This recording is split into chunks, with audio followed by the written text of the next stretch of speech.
Welcome to our special series celebrating Black History Month at Michigan Athletics. In this series, we dive deep into the personal stories and experiences of our Black student athletes, coaches, and staff members.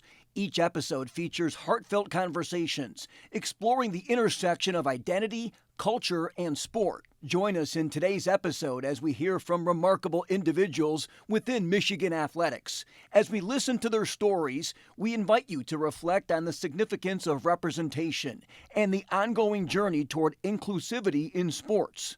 So sit back and enjoy these inspiring conversations, which not only celebrate Black history, but also pave the way for future generations in athletics. My name is Jillian Dunston. I'm in my second year coaching women's basketball. I'm an assistant coach. My name is Akeem Miskdeen. This is my first season at the University of Michigan. I think it's my 17th overall. I coach men's basketball. All right, can you share a pivotal moment in your career when your racial identity played a significant role in your experiences as a coach? Several pivotal moments. Just with coaching our guys, coaching African-American players.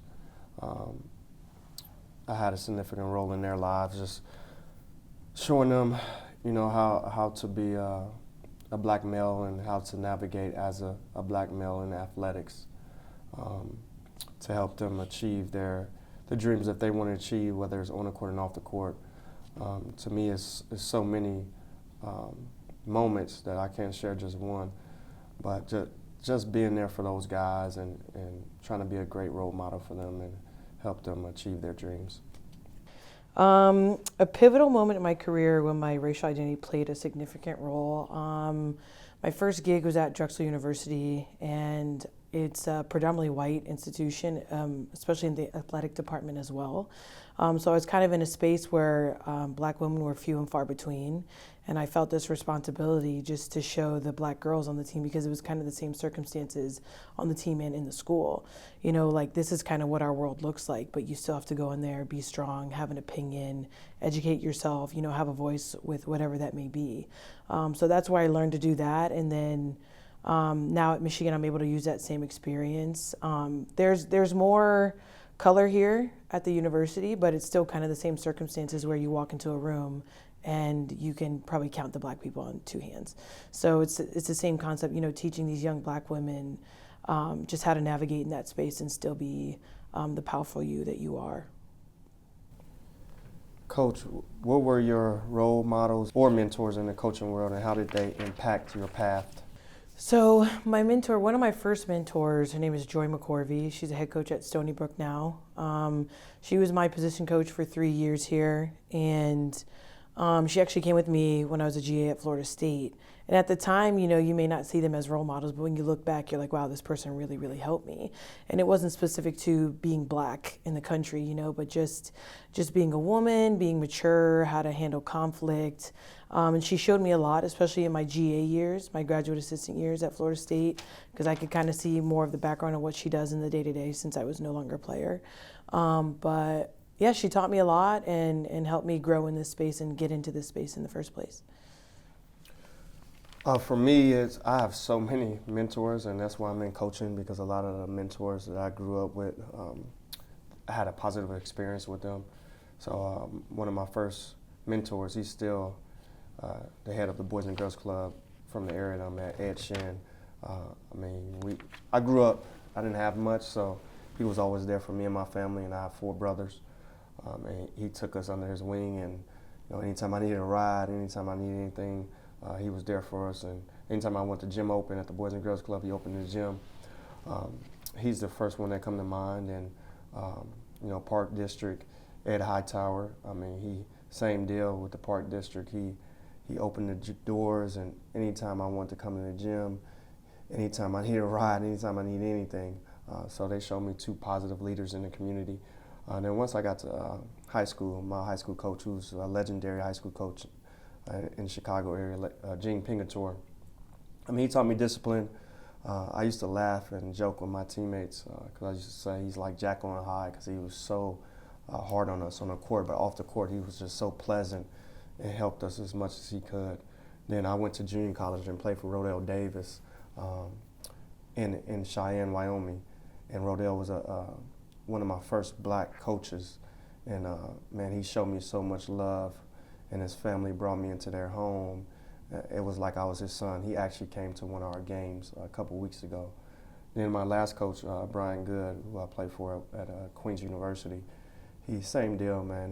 He was an excellent coach, but his family was my family, and he actually hired me as a coach, and I lived with him for a month. So those coaches made me want to coach because they brought such a positive impact on my lives and other teammates of mine lives that it made me want to coach, and it made me want to mentor and make an impact in this coaching world that we're in.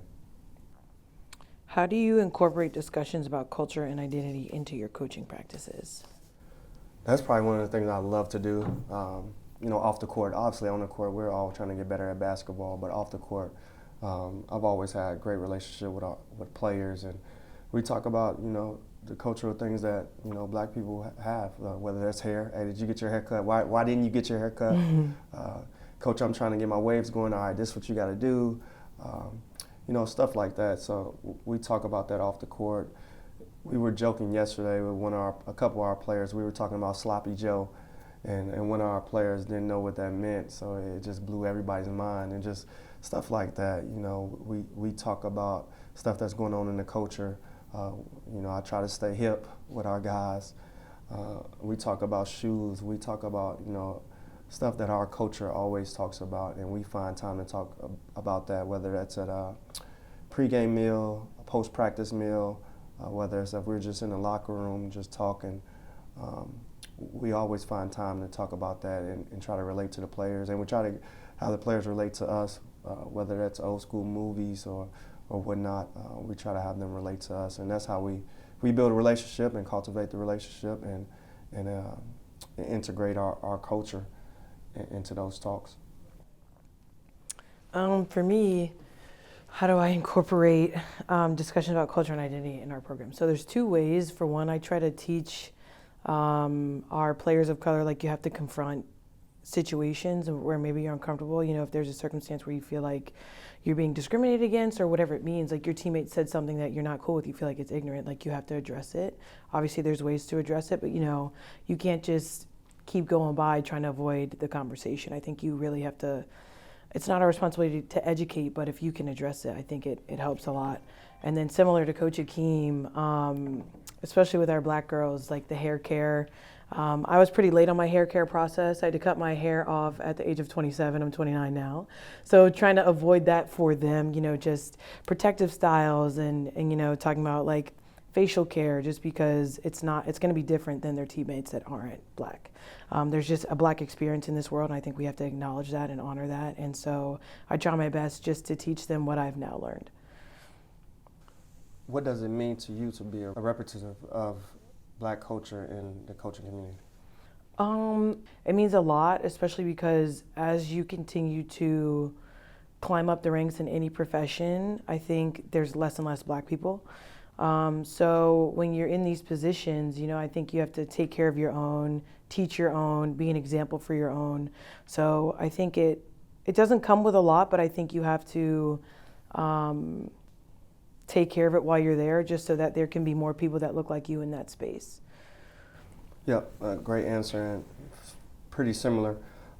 It was some big-time coaches, legendary coaches that came before me, John Chaney, Big John Thompson that was at Georgetown, and several other coaches that even coached here. So just for me, just being a representative of black culture in coaching, in the coaching community is very important to me. So some of the guys may want to coach just because they see me coaching. So I want to make sure I'm doing the right things, coaching them in an appropriate manner, just to give them the experience that I had. So 10 years from now, maybe they want to coach, and they can lean on what I did or how I coached them, and say, I want to be like Coach Akeem or any other coaches that I'm around. So it's really important for me as a black coach to make sure I provide that example to other youths and players on our team. What legacy do you hope to leave as a black coach at Michigan, both for your athletes and the broader coaching community? The legacy that I hope to leave as a black coach is a legacy of humility, a legacy of work ethic, a legacy of truthfulness.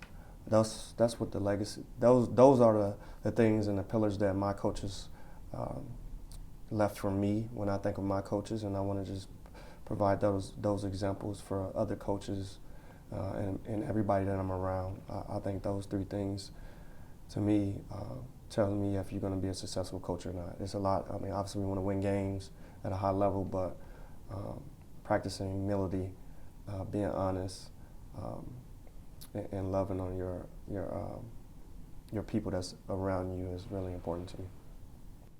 The legacy I hope to leave as a black coach at Michigan, I think, when people think of me, regardless of my race, just that I put people first at the end of the day.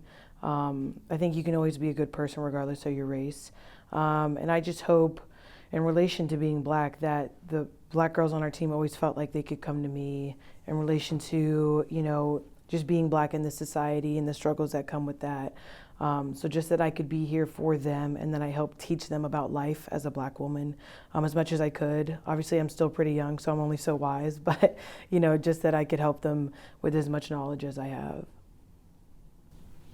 What initiatives or programs do you believe can better support black coaches in college athletics? I don't know if it's necessarily initiative or a program. I think those kind of have to go away, because I think black people deserve to be in this space regardless if there's like a DEI program or affirmative action. Like, we deserve to be here. I think athletic departments need to be more aware of the people you're placing in front of these athletes. If they're all looking the same and I look at this group of people, they look nothing like me, it's really, really hard for me to be comfortable in that space. So I think athletic departments specifically, need to look to diversify their employees. So I don't know that that's necessarily a program. Do you have to do it on purpose? Yes. But I don't know that initiatives need to be taken. I think you have to hire black people in these spaces because your student athletes are black and your students are black. So they have to have someone, and this could be people of color as well, you have to have someone that looks like them, so they feel like, okay, I have this one piece of something that I can relate to where I feel like I'm not all alone. So I'm not sure if it's necessarily a program, but I do think we do have to make a push forward to change. Yeah, totally agree. I think during COVID, we made a huge push to try to support African Americans, and I think that push has died down slowly. And to your point, I don't necessarily think you need DEI and everything, but I do think it should be a push with university and the community to help and support coaches in general, to help us get better, to help us pull up the next coaches that come along who may be our athletes. And one way you can do that is just to hire and experience and getting more people that look like us, because we coach so many athletes in our sport that look like us. I think that can better help serve any initiative or program that you might want to put on. I think this is a good follow-up. How important do you think representation is in coaching, particularly for black athletes? I think it's huge. Like, I was able to see, growing up from a child, I've been playing basketball since kindergarten, and most of my coaches when I really first started were black. So to see those coaches and see what they've done for me, I think it's important now to be one of those coaches and continue to have those coaches in black athletes' lives, especially in the sport that we coach. Majority of our athletes are black, so we're going to be able to relate to those athletes more so than none. So I think it's very important. I think we got to keep being an example so we can get more blacks as coaches, so our athletes can see them. I think representation on this side is pretty important, especially like I was saying about the kids, and on the women's and the men's side, I think it's the same. You have these struggles, maybe let's say back home, and you feel like, well, this white coach or this Spanish coach would never understand me, so you try to surround them by people that look like them, at least. Maybe we didn't grow up the same, but I still understand what you're saying without it having to be a conversation or having to have it be a hard conversation. So I think, again, and this is in any space really, aside from coaching, you get somewhere say I go into finance, I don't want to be in a room full of white men. You know, I need some pops of color somewhere. And, you know, hopefully as time goes on, it becomes half and half or instead of, you know, 6% and 94%. So I think, you know, these kids having representation in front of them, knowing that, hey, you could be me or like me, not exactly me, obviously, but, you know, you could be like me, you could be in this position and succeed. You know, it's very, very possible. I think it's awesome for them to see, and even like black ADs, you know, black SWAs. I think it's great to see people of color like Ward Manuel in that position, because you're like, that could be me one day. You know, you just have to see it to believe it. How do you envision your role in fostering a more inclusive environment for black athletes and coaches moving forward? I think that I really try to be intentional, because in any work environment black people are in, and I could reference people of color too, but we'll stick specific to black people. But I think wherever you go, it's majority white people. And so I really try to not necessarily take care of, but pour into the other black women or black men that I'm surrounded by. Because I think sometimes we can feel really isolated when you're surrounded full of room of people that don't look like you. So we have a black GA, she's a female, and I really try to help her, really try to guide her, you know, because it can feel like, can I really do this? You know, who can I look towards to get advice on this? So the black women and men that I'm surrounded by, I really try to, you know, take a grasp to them, and just kind of let them know, like, we're here together because we're all going through the same experience essentially. So just as long as I create an environment where they feel like they're always welcome to come to me, for anything really, you know, all things related, professionally and unprofessionally, not non-professionally, I should say unprofessionally, but, you know, just that we're in it together, because, you know, obviously there's no other experience like the black experience. Yeah, for me, it's probably one word that come to mind, and that's time. Just making more time for the athletes and for coaches. You know, I mentor several coaches that are young black coaches that's climbing the ladder, and I make as much time as possible. I make sure I always get back to them, make sure they're heard, make sure I try to get them an answer, more so than none, because they're trying to follow in our footsteps as coaches. And for the athletes, same thing. Make as much time as possible. You know, whether that's, you know, they're having a bad day, I'm going to call them and text them. Whether it's let's get in the gym, just making as much time for them, so we can foster a better culture for those black athletes, and they understand, like, this culture is going to be a culture of someone always loving on me and someone always being there. I think that's the biggest thing, and that I think as a black athlete, even when I was an athlete, I think someone being there that was like me was really important for me to see, really important for me to hear, and I think that's the biggest thing that I can do to help this thing moving forward. Thank you for joining us for this episode of Our Voices Black History Month Conversations. We hope these stories inspire you to uplift and celebrate diversity in all areas of life. To hear more inspiring stories, visit mgoblue.com.